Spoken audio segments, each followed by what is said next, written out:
So hi everyone, it's really good to have you all here. We're beginning now.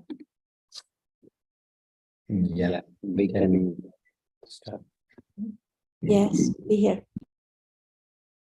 So this session is called Your Applications Need a Refresh with our speaker, Krists Krievins, who we will introduce shortly.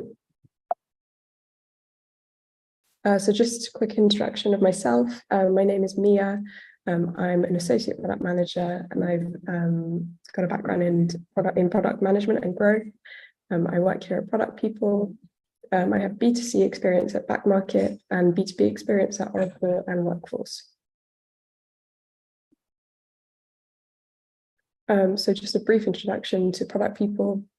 We help companies to discover and deliver products.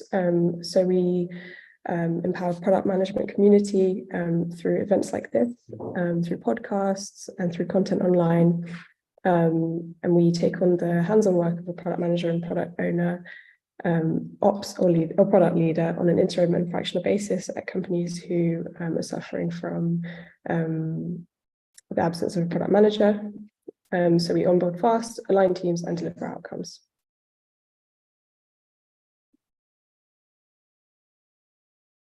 We want to get to know you, so we're going to be running 2 polls, which you'll see on your screen shortly.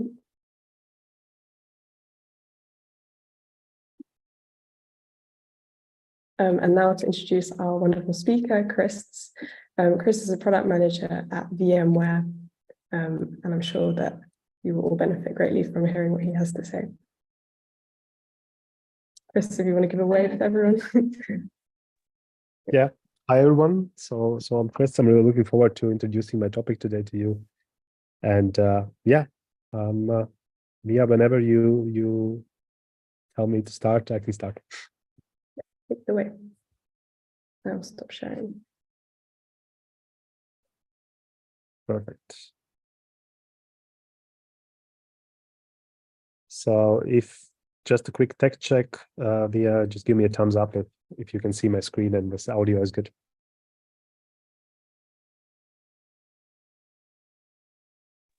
Yes, we can hear you.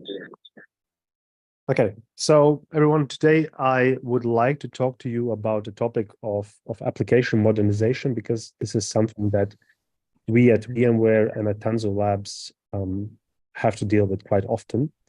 And for this, we have actually created our own little collection of tools called Swift. And today I would like to introduce that to you. But before I start, maybe a little bit about me. So I'm originally from Latvia. I was actually born in a smaller town on the border of Estonia. So I kind of just added the flag there. So you could say that with one leg, I'm also Estonian. My educational background is in innovation management and entrepreneurship, which I studied in Aarhus, Denmark. And I have been living in Berlin, Germany for the last 8 years. And also in those last 8 years, I have been active in the innovation management and product community. So currently, I'm a product management at VMware Tanzu Labs, working in the region of EMEA, and been with VMware for the past year and I think now 2 months, so still relatively fresh at VMware. And previously, I spent 3 years at Volkswagen Group as a product manager, more specifically product manager at the Volkswagen Financial Services, working on B2C applications for automotive leasing in, you could say, pretty much every continent that is there, I think, except for Australia. So I've been active in Japan, in Mexico, and also in some markets in Europe. And before that, I was a innovation consultant at Different and FISMAN being a climate and heating device company here from Germany. I have also added my LinkedIn and my webpage if you want to find out more. But don't worry, I can share that later in the chat. So no need to kind of open it up now. So let's focus on the presentation. So before we start, one question or one thing that I hear very often is, who is VMware? And before we start, I would kind of give you a little bit introduction of VMware, because although it is likely that almost all of you use devices that in one or another way use VMware technology or go through our kind of use some of our products, it's not that likely that you know about the company, and even less most probably about Tanzu Labs. So VMware is a company founded in Palo Alto, California, and still has their headquarters there in 1998. So it's quite a you could say, for a technology company, quite an old and established unit. And VMware is mostly known for being pioneers in the virtualization technologies. So pretty much VMware pioneered the capability of virtualizing hardware, and actually thus changing how we handle hardware. It means you don't really need to have hardware, like physical hardware, to run multiple instances of applications. We currently have 35,000 employees worldwide, with 90 locations globally. Actually, fun fact, I'm currently in one of the hubs. I'm currently in Taipei in Taiwan. So please don't be too rough on me, because it's quite late here already. So it's almost 12 at night, and it's been night for 6 hours already. We have quite an extensive partner ecosystem, and VMware owns almost 5,000 patents. Currently, we are slowly moving away from the virtualization and moving towards multi-cloud. What does it mean, multi-cloud? What we see is the majority of organizations, they don't really just use AWS or Azure or Google Cloud, but they have kind of a mix of public cloud, private cloud, hybrid cloud. And VMware is the current market leader in managing these kind of multi-cloud situations, and with the goal of actually helping organizations to manage this complexity and be more flexible, move faster, and innovate faster. All in all, as I mentioned, VMware is pretty much everywhere. So we're working with 99% of Fortune 500 companies. We have more than 300,000 organizations that use our products. We're running 85 million workloads, and the last year it resulted in a revenue of 13 billion.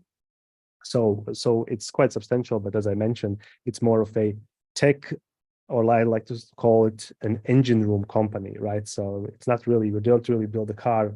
We are living in the engine room of the car and make sure that it runs. However, what we are seeing more and more is that technology is only part of the puzzle. It's not really the answer to everything, right? And that's where we come to Tanzu Labs. Tanzu Labs is also the unit where I work. Is Tanzu Labs is the cloud native development enablement unit of VMware. Our job at Tanzu Labs is to enable teams to build their own platform, to build better applications, and actually to modernize applications. And what we mostly deal with is not the technological aspects, although it's our tools, it's the tools that we use. What we focus on is actually enabling teams to be able to work effectively in a modern way. And independently, if it's platform teams, product teams, or application modernization teams. And application modernization is actually going to be what we're focusing on today. So how do we do it? We have some principles, or some way of approaching it.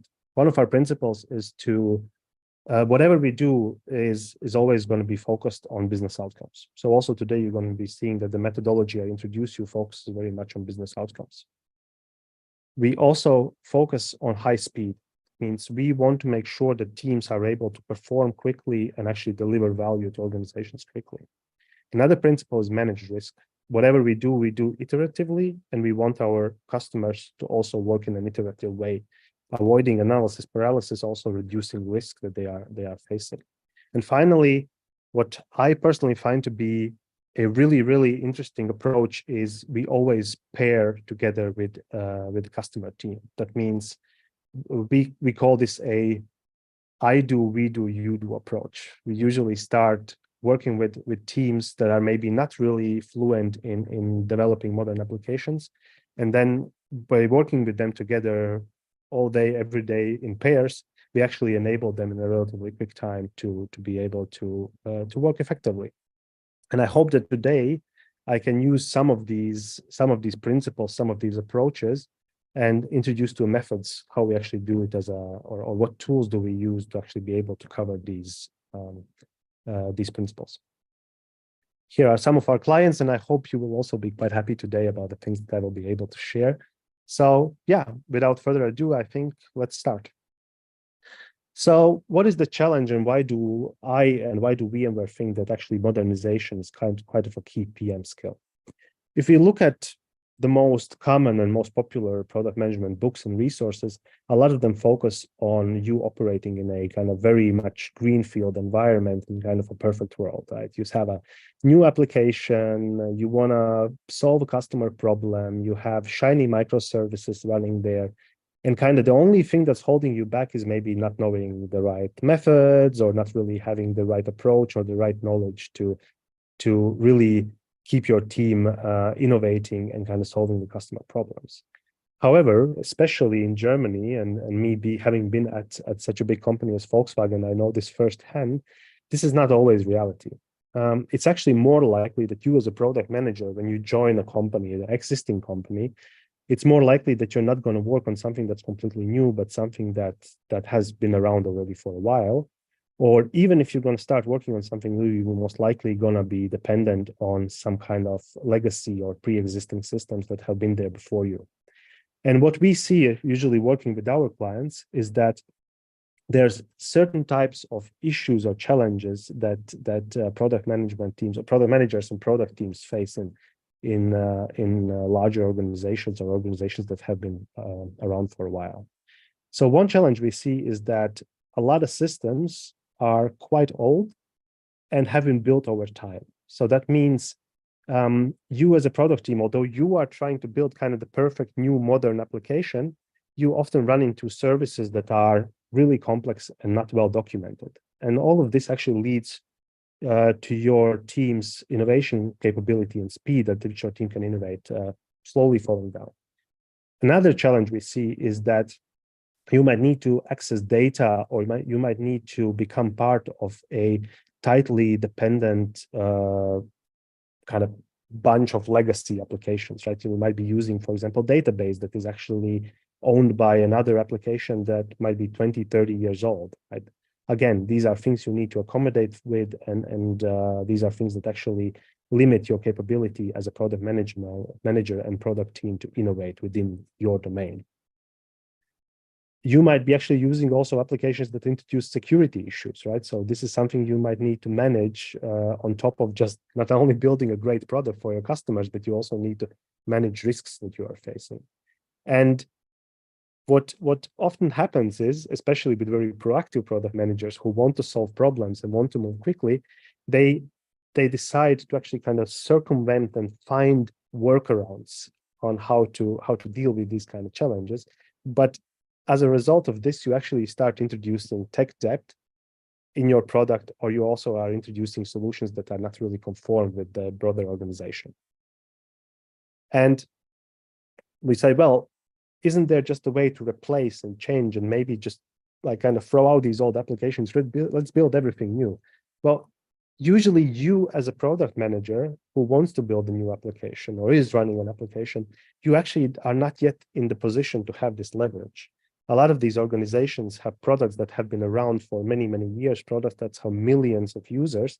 So that means if you as a product manager go to your bosses and say, how about we take away this legacy system or completely rebuild it, you might most probably going to get quite a lot of surprised looks at you, because most probably this product is earning the majority of the revenue that your company is making, right? So you as a new product manager are kind of standing against the cash cow of the company, and this is quite difficult to argue for, right? So what does it mean for you? This means if you are operating in this environment, and it's very likely that you might be operating in this kind of environment, the ability to innovate as a team is extremely low, right? So you start to move slowly. We have also seen many applications, especially in Germany, right?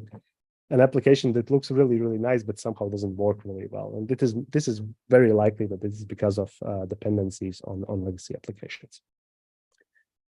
So that means over time, you are in a position where you are spending a lot of money on maintaining legacy applications or integrating with them. You don't have the stability you would like to have. You're unable to scale. Your security is not on a level that you would like to. And as I mentioned, you're just becoming slow. So if a lot of these start to come together, we see that organizations become kind of like the ears open up, and the organizations are becoming quite open to the idea of modernizing their software and helping you out.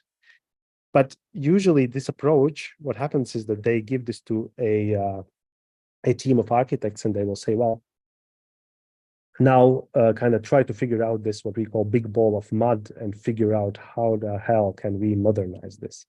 And this leads to analysis paralysis. That means over months and years, a bunch of architects might be analyzing this big ball of mud, and instead of producing actually working code and modern software, they start to produce PowerPoints, right? So this is quite an issue because nothing's being done, but everybody's busy, right? So what can you do, or actually what can you use, or what set of tools can you use as a product manager to start this conversation and show a way to your organization that this doesn't have to be this way, that the analysis paralysis, or kind of this trying to break down the massive monolith that you are working with, is not the only way forward. For that, we at Tanzu Labs have come up with a set of methods called Swift. And how did we come to Swift? We asked ourselves 4 questions, right? So how can we find a way of set of tools or set of methods that allow us to approach application modernization in a way that is cross-discipline? That means allows business people work together with tech guys, and actually build shared knowledge and not just silos and document things. How can we focus on business outcomes? How can we do it in an iterative way and actually de-risk it? Because big bang is usually quite a bad idea. And how can we do it in a way that our organization can learn for the future and become better and better at approaching legacy software within their reality? And what we came up with is Swift. So Swift is a consecutive kind of set of consecutive practices. You can think about it as a toolbox of methods that go step by step to actually allow you to modernize your software. And what Swift does, it actually focuses on the future of your application and not on the past.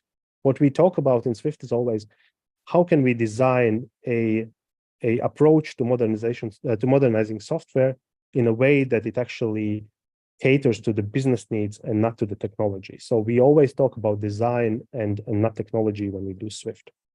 And in addition to that, we also can use Swift to consolidate the knowledge we have, validate the approaches we want to take, and most importantly, skip this analysis paralysis. Because we want to help our customers to move fast. That means we need a way to also methods that allow them to move fast. So let's continue. So what does Swift consist of? Swift consists of 7 steps.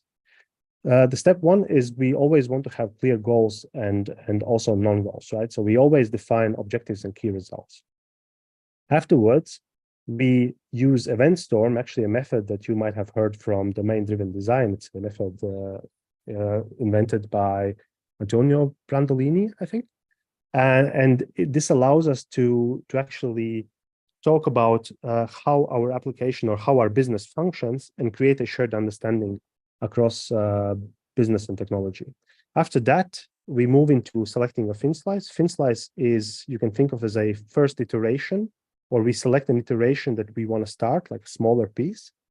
And then we use Boris method to create an architecture, and Snappy to document this architecture and put it into a backlog.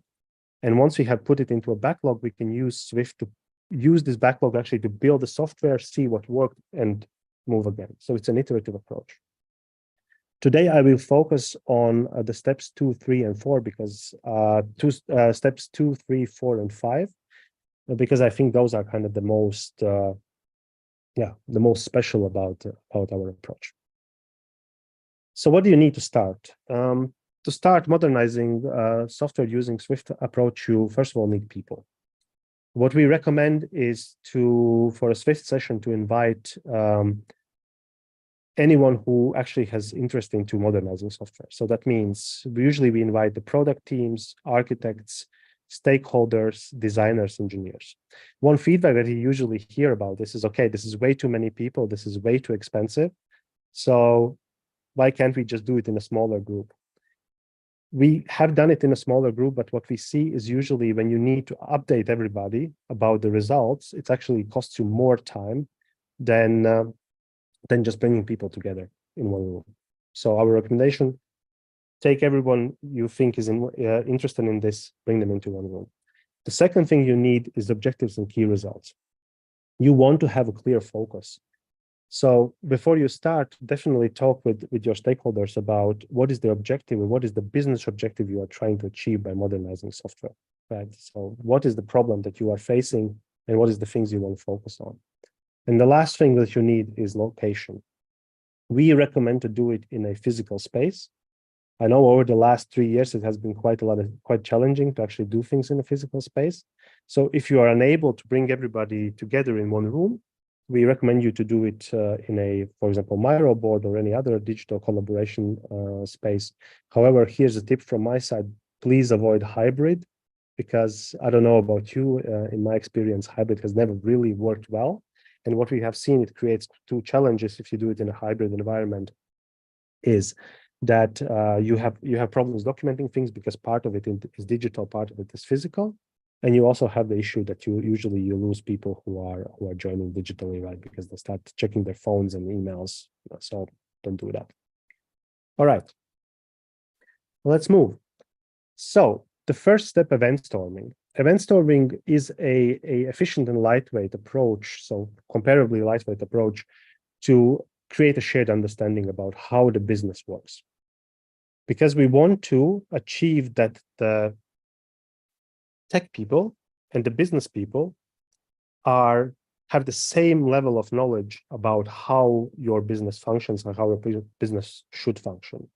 It also allows us to align everybody and create a shared language, because when we want to work together and move forward fast, we need to be able to speak the same language. And how does it work? It actually kind of is a bit similar to a user journey. So what we do in event storming is we start with a blank wall that has a timeline going from left to right. And the first step that I recommend, or that I like to do, is to put a clearly defined beginning and end. That's why, remember, we were talking about objectives. So in my example, I have taken a restaurant, and I have said, well, the thing I want to modernize in my application is the part of the application from logging in the customer to the food being ordered. Right. So what you do is, in the first step, you put these beginning and end points. If you are unable to find those points, what you can do is brainstorm a bunch of activities that happen in your application, and you can then see if you can already see some points that help you kind of organize it.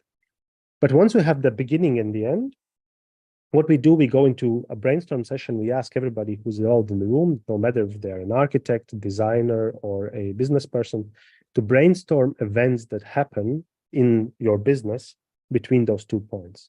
So imagine it might be something like customer profile viewed, special offer created, restaurant selected, etc., etc. And we repeat this multiple times until we have a feeling that we have, I would say, kind of like an 80% understanding of all the business events that happen in your application. Right. So these are not just customer events, these are also technical events. So really step for step what happens.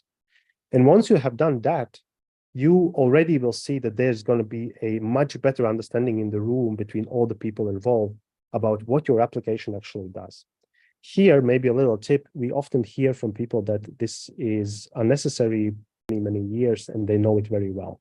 So maybe a little bet from my side, and feel free to take it up.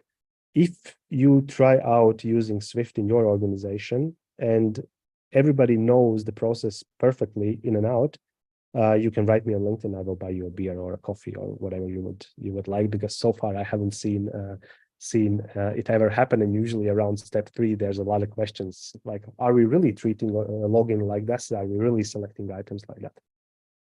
And once we have all these events collected, what we start to do, we listen for pain points, we listen for discussions and uncertainty. So we start to add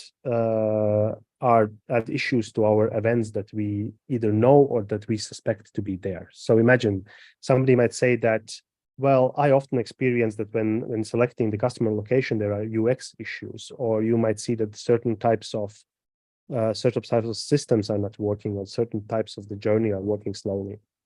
So add those pain points also to the steps you are doing. And after that, also add actors and external systems that your application is using. So as you can see, we are already building quite a comprehensive view of how the application should work and behave, right? So once you have added all the actors and external systems, what we like to do is create a list of ubiquitous language. So ubiquitous language, you can think about it, is a separate part on the wall where we collect descriptions and definitions of the words that the organization uses, because you will be quite surprised how different, for example, different teams treat the word customer, right? For a CRM team, a customer might be a restaurant. For a restaurant, a customer might be somebody who buys food. What we try to do using ubiquitous language is to create a list of terms and a shared understanding of terms that we use within our application, and that we are going to use going forward, right? Because our goal is to make sure that everybody knows when we're talking about the customer, who we talk about, when we talk about the vendor, who we talk about, when we talk about the restaurant, who we talk about. Okay, and finally, when you have collected all the business events, you have collected pain points, external services, you have created a list of ubiquitous language, you will start to notice that there are certain types of domains or certain types of contexts emerging within your event storming graph, right? So, for example, here you can see that we are seeing certain contexts. For example, the login context, the customer context, the special offer context, the restaurant pricing, card payment, etc. contexts. Right? So these contexts are actually boundaries that, if you think about it, would end-to-end create value to the organization if we would be able to modernize them. Imagine if we would be able to modernize the payment process, it would already be a value to the organization, right? Because we want to make sure that when we implement something, this is something that creates value to the organization. And once we have identified these context boundaries, what we do is we select a thin slice.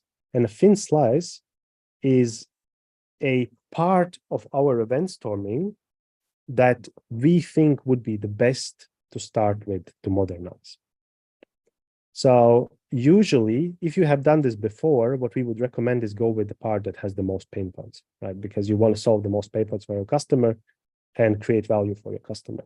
However, if you have never done this, and this helps a lot, is go for the thing that is the easiest. Select the thing that you think is the easiest for you to do, to see if it works. Almost treat it as a modernization experiment before you actually go into the hard stuff. So how can you imagine a thin slice? Something like this, right? So, for example, in our event storming, we see that majority of the pain points are kind of in the front of the journey. So what we do is we select and say, we want to model how a modern application or how a modernization would look like for this part of the business events. So in this case, we are focusing on customer profiles, special offers, restaurants, and pricing. And when you have selected it, we can move on to the next step. And the next step are two additional methods, which are called Boris and Snappy. Boris and Snappy happen at the same time. That means we do them at the same time. So first we do event storming, Boris and Snappy we do at the same time. So Boris is a way to now take these domains that we have identified. So for example, restaurant domain, pricing domain, and customer domain, and model the relationships between them and kind of create, if you think about it, this is a way to create a first architecture on how the application should look like for that selected thin slice. Meanwhile, Snappy is a way to document any kind of decisions or conversations that you have had during creating this architecture, right? So if you think about, again, going a little bit back, event storming has allowed us so far to create an understanding of how the business should run. What we are focusing on now is actually thinking, how can we build this and what it should look like? And that's where Boris and Snappy comes in. So let's take a look at Boris. So in Boris, what we do is we talk about relationships between these different domains. And we talk about them in a way that, like, how they communicate. So for example, where you have synchronous communication, so think about API calls, where you have asynchronous communication, where you have entry points, where you have certain capabilities or external services involved. This is a part where, if in the first part, in event storming, the business people are mostly in the lead, this is a part where the tech people usually kind of go more in the lead. And what we do during Boris is we take a look at each of the selected steps of the event storming or the selected fin slice and start to model how and what is involved in this part, or what would an architecture look like. So for example, the first part we have is a customer profile. And what we see when we look at our event storming, obviously this is very much simplified. We see that, oh, okay, so we have a service candidate. We call them service candidates because they don't really always have to be microservices. And we say, okay, this service candidate has a UI, a customer profile, and this communicates in a synchronous way with this part. After that, we document all our decisions. So for example, this service has a UI in Snappy. Afterwards, we take the next step. So for example, something like special offer, and we see what is involved there. So we see, okay, special offer communicates with a marketing system and uses a messaging queue on the topic of special offers. So messaging queue is a way for applications to communicate changes in them in an asynchronous way. And we model these relationships. And we continue that until we have a full picture, or kind of a first architecture that we have discussed, that we have talked about, that we have tried to model before we have built any code, right? So this is actually a good way to have a technical conversation quickly with the engineers, with the architects, and build another important kind of source of information and truth about your modernization journey, a notional architecture. Notional architecture means a kind of first architecture that is based on the kind of our best guesses and is a relatively high level. So now we have achieved that we have two resources. So we have event storming, we have a shared understanding of how the business should work or what we want to modernize. We have already created a first architecture, and we have created in a collaborative way and not kind of in silos and architects who are hiding in their offices for like months and months on end. And we have also avoided what's very important. We have avoided any kind of PowerPoints at this point. And what we do then is actually, as I said, Boris and Snappy happened at the same time.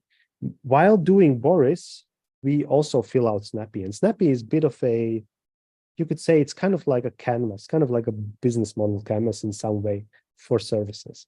And it consists of the following. It consists of what operations does a certain service has, what data it uses, does it send any messages, does it use it as any external services, what kind of user stories would we need to build this service, is there any UI involved, and are there any risks that we have identified while having the conversation during event storming in Boris. And you can imagine it kind of like this. So what we can document here is saying something like a restaurant service or a restaurant service candidate should be able to provide restaurant information, GPS, open close status, special offer status. We also see that to do this, we will need to have restaurant information and restaurant open close status as a data available. We also see that we might need to subscribe to updates from the special offers service to know if a restaurant has or has not a special offer. We can also add any kind of external dependencies that we have. In this case, restaurants are managed by the restaurant management team via a RMS, like restaurant management system, right? So we know we will need to connect to an external system. And we already can identify what type of work will we need to do to actually build this, right? So if you think about it, Snappy allows us to create a documentation of all the things we have discussed during Boris. And finally, we also add any kind of UI this service will have, and also any kind of risks we have identified.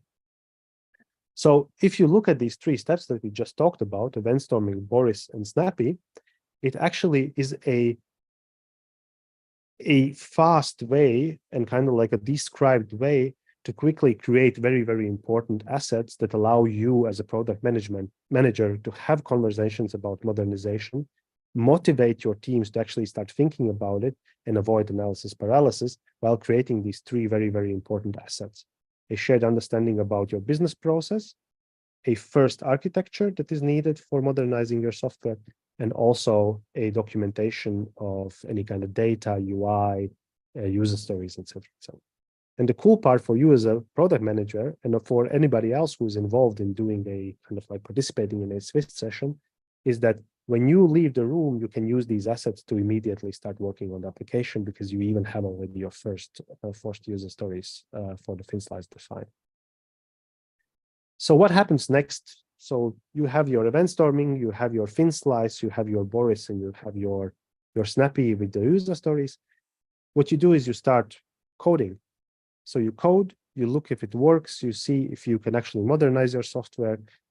And while doing that, you actually start identifying also certain patterns, certain ways that work best for your organization, and learn from it. And you just go FinSlice for FinSlice for FinSlice, and hopefully over a longer period of time, you will have managed to modernize your software step by step, instead of kind of like trying to break down the big monolith at the same time. Looking at the time, I know that this is quite a fast and quite a high level look at what is Swift, but what I would like you to kind of remember about this, and what I would like you to kind of inspire to do, is start looking into this and remember that there is an approach that allows you to have a conversation about modernizing the environment you are building an application within. And that you can use these methods to actually have this conversation. Because what I have often seen is that product managers are kind of missing the tools that they can use to actually have this conversation. And I hope that this very quick and very high level look at Swift is something that inspires you and actually gives you also the confidence to try to tackle and actually try to have a conversation about how you can take an iterative approach to modernizing software. Obviously, for those who really want to understand this, you're always welcome to contact me on LinkedIn. You're always welcome to also use now the time that we will have more questions. And of course, please use our Tanzu Developer Center. We have built, there's many, many podcasts, many, many YouTube recordings, and many, many learning resources that you can use and kind of start to tap your feet into Swift as a set of tools to kickstart your modernization journey. Yeah, so thank you. As I said, here are the links that you can use to contact me or get in touch with me. And yeah, I would give you now the stage for any questions. And yeah, Mia, go ahead. Thank you very much, Krists. That was really interesting, and I'm sure everyone here will agree that they've benefited from that. So yeah, thank you so much for sharing. I'll just quickly share my screen. If you could stop sharing, please. And we'll take the Q&A.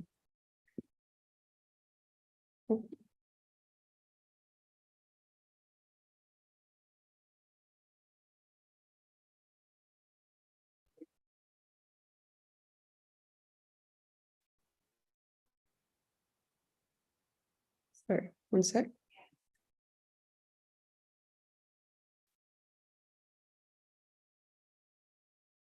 So yeah, so if anyone has any questions, please feel free to put them down below. And we also have some questions coming in from YouTube. So yeah, so I will begin with, in the meantime, whilst we're waiting for some questions, I'll just speak a little bit about product people, our company. Oh, sorry, Maxime. No worries, no worries. I was not sure if you wanted to do an introduction to YouTube. I'm not seeing the questions on YouTube. Really interesting. So thank you so much for sharing your detailed insights.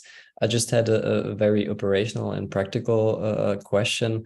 If what's your personal take on using this Swift methodology on product discovery, some parts of it, for example, since there are some parallels that I see with modernizing a product or to engage in new markets or new features.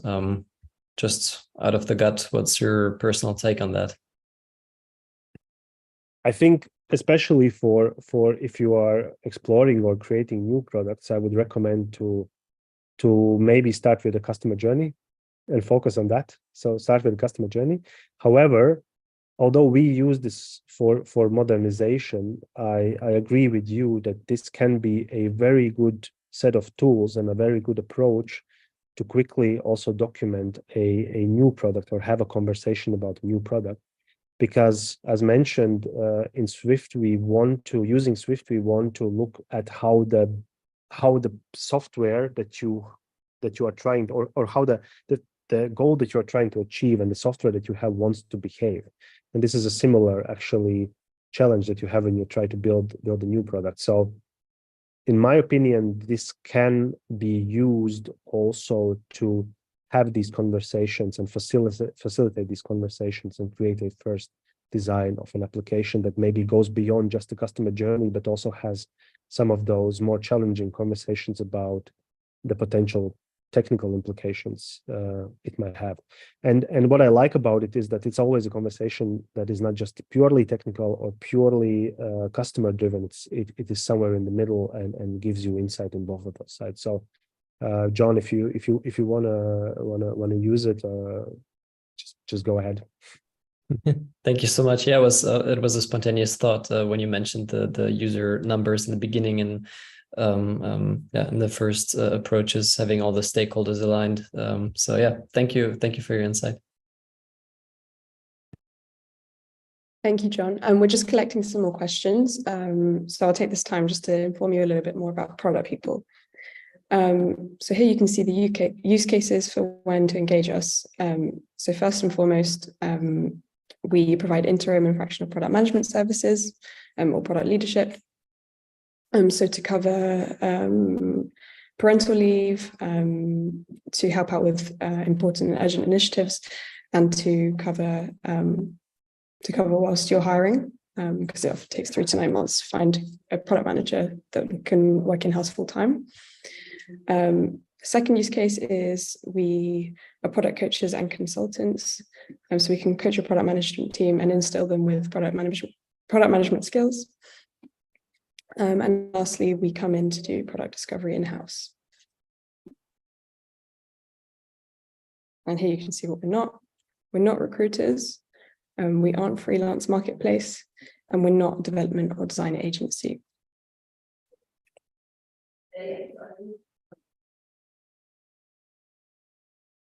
And here you can see just some of our B2C clients. So we work with some big names. We have great clients. We're very lucky. And here are some of our B2B clients.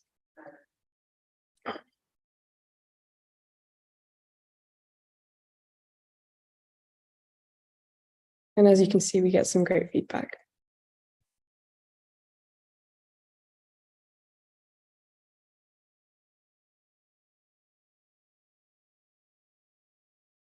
Here you can see some interesting stats.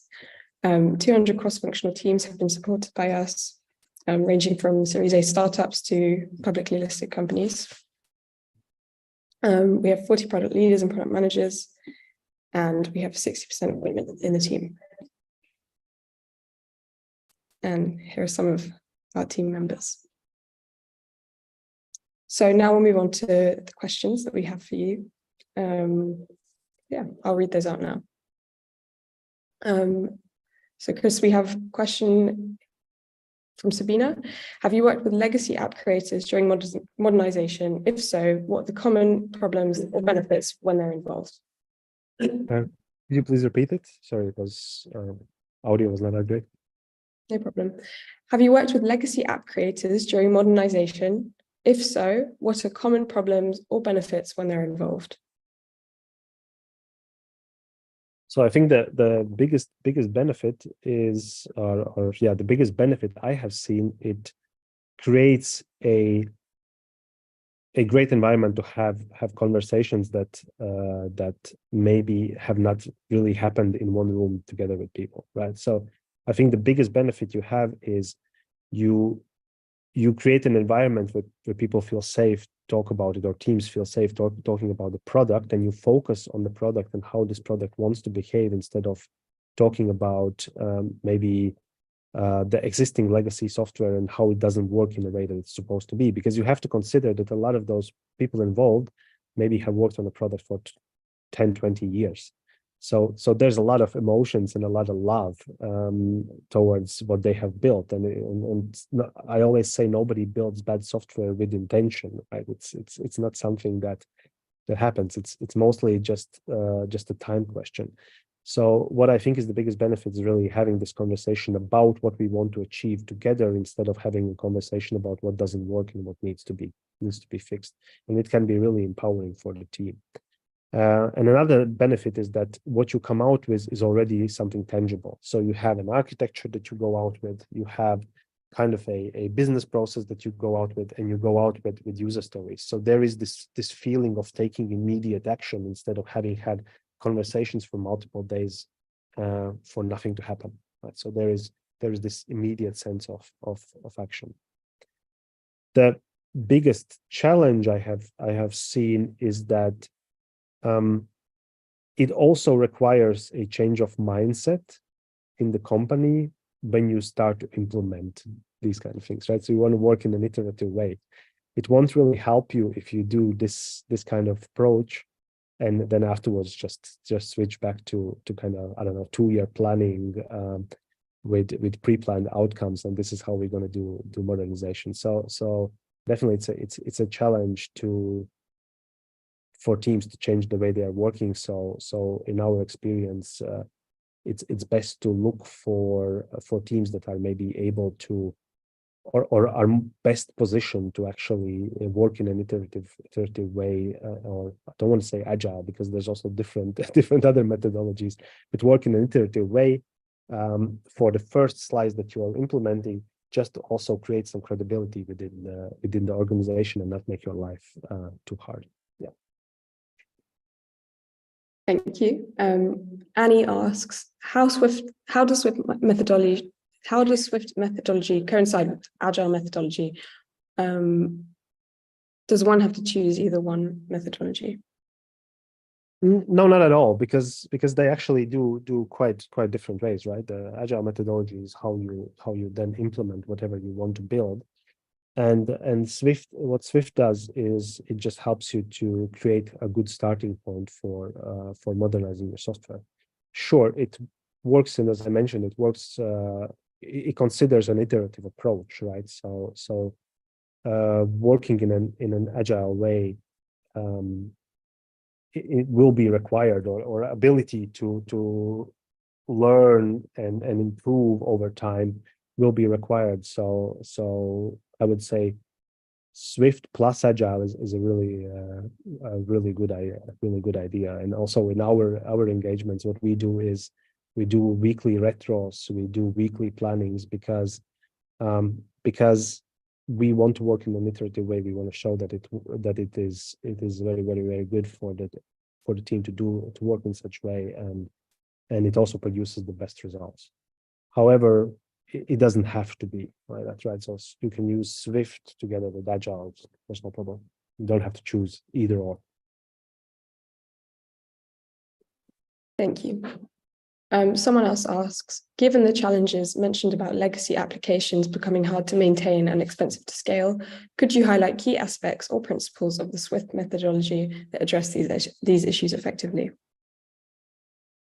Yeah, so what we are, one thing that Swift does, we were talking about the context boundaries and about services, right? So what we are doing, we are breaking down dependencies between applications and creating, pretty much looking where we can create manageable smaller chunks. And as I mentioned, it doesn't have to be microservices, right?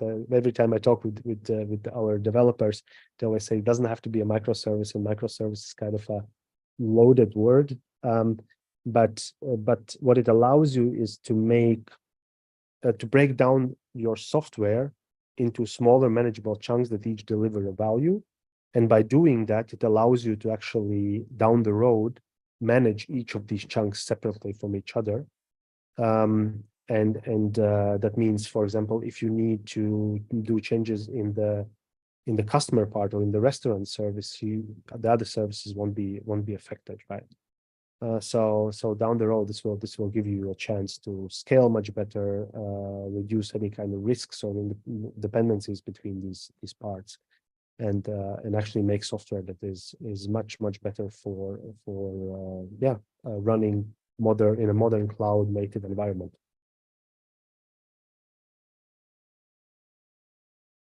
Thank you. In the context of application modernization, how do you approach balancing the need for innovation and the constraints imposed by existing legacy systems or services?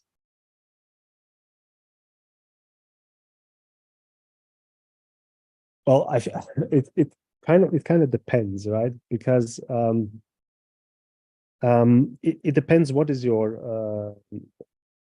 the goal you want to achieve, right? And it's the question, like, what is creating a bigger problem for you right now? Is it creating another kind of feature or function on top, or is there a bigger pain for your customers resulting in the fact that you have that your application is dependent on these kind of legacy services issues? So what I would always recommend is see what is the biggest problem for you now, and what is the biggest problem for your customers at the moment, right? Is it really the issue that they are facing? Like, do you really need to innovate on top of something that maybe is, I would say, fundamentally broken, or is this the right time to take action and establish foundations that are actually better for your customers? However, you can also use, and this is something we should not forget, you can also use event storming, you can use Boris and Snappy to talk about new functionality and how new functionality might look in the new modernized software, right? So you can pre-plan it in or take a look at your innovation initiatives. But yeah, in short, at the end of the day, what's the most valuable for the customer? That's what you should be focusing on. And we have one last question for today. Are there any specific use cases for this methodology? Yeah, so especially if you have, if you are actually running already an older software. So, for example, you have joined a team. What we often see is, I don't know, you have a payment service that, I don't know, 10, 20 years old. Like we have also customers like that, right? This would be a great way to start breaking down, because what Swift allows us is to identify these thin slices and kind of see where we can cut out kind of a piece where we can directly deliver value to the customers. So in our experience, kind of the best, or where we see it working really well, is like these really older, really tough to crack applications, and where the teams are really kind of stuck. you could say stuck. Yeah, that's where it works really well. Thank you very much, Chris. So we're going to end the live stream here, but I want to thank you all for coming, and thank you very much, Chris, for being our speaker today. You gave a very interesting talk, and yeah, we're very grateful. So thank you. Thank you. Thank you for the questions. Thank you. All right, everyone. Thanks so much for coming. And yeah, hope to have you again on our live streams. Thank you. Thank Thank you. you. Bye. Bye.